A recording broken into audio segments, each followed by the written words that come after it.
adalah gembalaku, takkan kekurangan aku.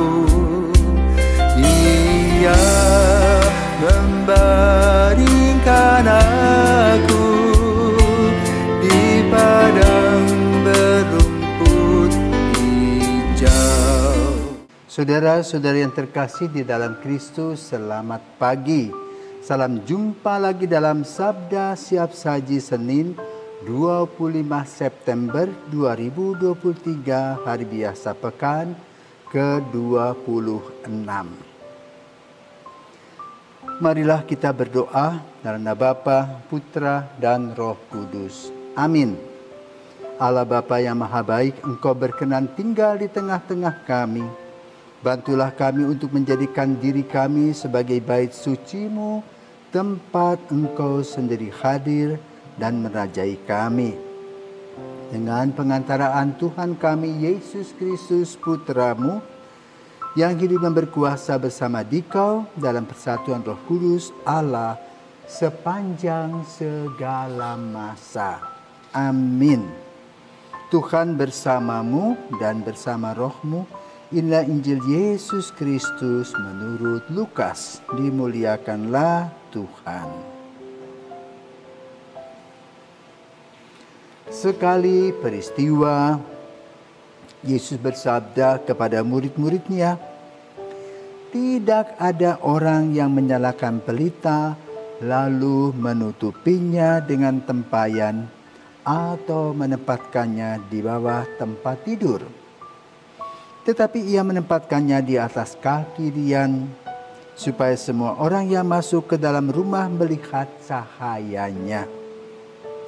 Sebab tiada sesuatu yang tersembunyi, yang tidak dinyatakan, dan tiada suatu rahasia yang tidak akan diketahui dan diumumkan. Karena itu perhatikanlah cara kalian mendengar, karena barang siapa sudah punya akan diberi. Tetapi barang siapa tidak punya, apapun yang dianggap ada padanya akan diambil." Demikianlah sabda Tuhan, terpujilah Kristus. Para pirsawan, para pencinta Sabda Siap Saji, selamat pagi. Bulan September ini akan segera berakhir. Tinggal beberapa hari. Bulan Kitab Suci, di mana kita setiap kali mengadakan pertemuan kelompok-kelompok Kitab Suci untuk merenungkan Sabda Tuhan. Nah, hari ini kita diajak untuk melihat apa fungsi dari pelita. Kapan pelita itu dipasang? Biasanya pelita itu dipasang ketika matahari mulai terbenam. Sementara pada siang hari kita tidak menggunakan pelita. Karena apa? Kita mendapatkan pelita yang besar, yang menyinari, sehingga kita bisa bebas bergerak. Coba bayangkan kalau rumah kita lampunya mati. Apa yang kita buat? Kita pasti merayap dan meraba-raba karena takut tabrak ini, tabrak itu. Tapi dengan cahaya kita bisa melihat. Kalau misalnya terjadi di dalam sebuah perjalanan, semuanya gelap, tidak ada lampu mobil, apa yang terjadi? Akan saling tabrakan. Jadi kegelapan menggambarkan bahwa alat gelap itu bisa melahirkan percekcokan, pertengkaran, silang kata. Kenapa? Tabrakan. Tetapi dengan cahaya kita bisa melihat. Contoh pagi hari, matahari sudah terbit, kita melihat indahnya sinar itu. Kemudian juga kita bisa melihat semua yang hijau. Walaupun pada saat sekarang musim kering, biasanya kita melihat kecoklatan, terutama di daerah-daerah yang kering. Baru-baru ini kami baru pergi ke Timor dan Timor Leste. Pemandangan di perjalanan adalah debu dan coklat. Kehijauan tidak ada. Musim kering yang panjang membuat suasana menjadi coklat. Kembali kepada pelita. Pelita dibuat pada awalnya dengan apa? Dulu belum ada korek api ya. Orang pakai batu, kemudian membuat pelita. Pelita itu bisa dibuat waktu itu belum ada minyak tanah. Dibuat dari kelapa, minyak kelapa yang paling mudah dan simple. Lalu datanglah apa yang disebut dengan obor. Dan obor itu bisa membuat kita pada tengah malam bisa berjalan dengan lebih lega.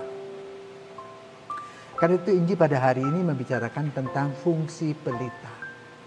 Yesus mengatakan jangan menyimpan pelita di bawah gantang, artinya ditutupi. Karena apa? Pelita itu harus kelihatan. Karena itu dia memberikan cahaya dan terang. Dan fungsi pelita adalah Kristus yang utama, terang dunia. Maka kita pun juga harus datang kepada Yesus sebagai terang dunia dengan juga kita membawa terang. Dan juga dengan kata-kata terang-terangan kepada Yesus apa yang akan kita rencanakan, apa yang menghambat diri kita dalam kehidupan kita. Sehingga terang Kristus itu tetap hadir di dalam diri kita. Dengan kegelapan kita bisa menyembunyikan sesuatu.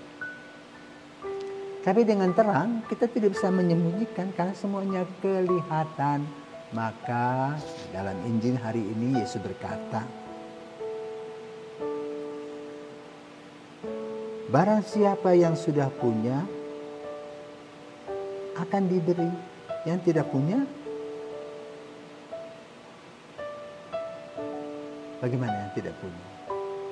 Tuhan Yesus beri.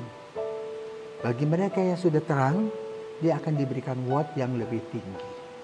Maka mari saudaraku terkasih, jadilah seperti lilin. Ya, lilin itu simbol terang dan juga dia meleleh. Artinya apa? Dengan memberi terang, lilin itu berkurban. Dan inilah yang perlu kita lakukan. Dalam hidup kita, kita harus menggunakan pikiran dan suara hati kita dengan sungguh baik dan positif dan juga memaksimalkan apa yang menjadi potensi kita untuk pelayanan kasih seperti yang dilakukan oleh Yesus. Karena itu dikatakan begini. Karena itu perhatikanlah cara kalian mendengar. Karena barang siapa sudah punya akan diberi, tetapi barang siapa tidak punya apapun yang dianggap ada padanya akan diambil. Karena itu kita harus mengembangkan potensi dalam kehidupan kita sehari-hari. Apa sih potensi kita? Ya bagi yang kita masaklah dengan baik. Bagi yang informan, berikan info yang positif. Bagi yang berjualan dengan baik, tidak membohongi pembeli. Bagi mereka yang bekerja sebagai guru, mengajar dengan sungguh baik, dengan segala ketulusan hati. Bagi mereka yang menjadi dokter, periksalah dan bantulah para pasien bersama dengan para perawatnya. Dan begitu banyak sumber-sumber segi-segi kehidupan yang bisa diisi sesuai dengan kapasitas kita masing-masing sebagai terang. Yaitu membawa kebebasan, mencari cinta kasih dan menumbuhkan kita cinta kasih dalam kehidupan nyata sehari-hari. Semoga Tuhan memberkati kita. Amin.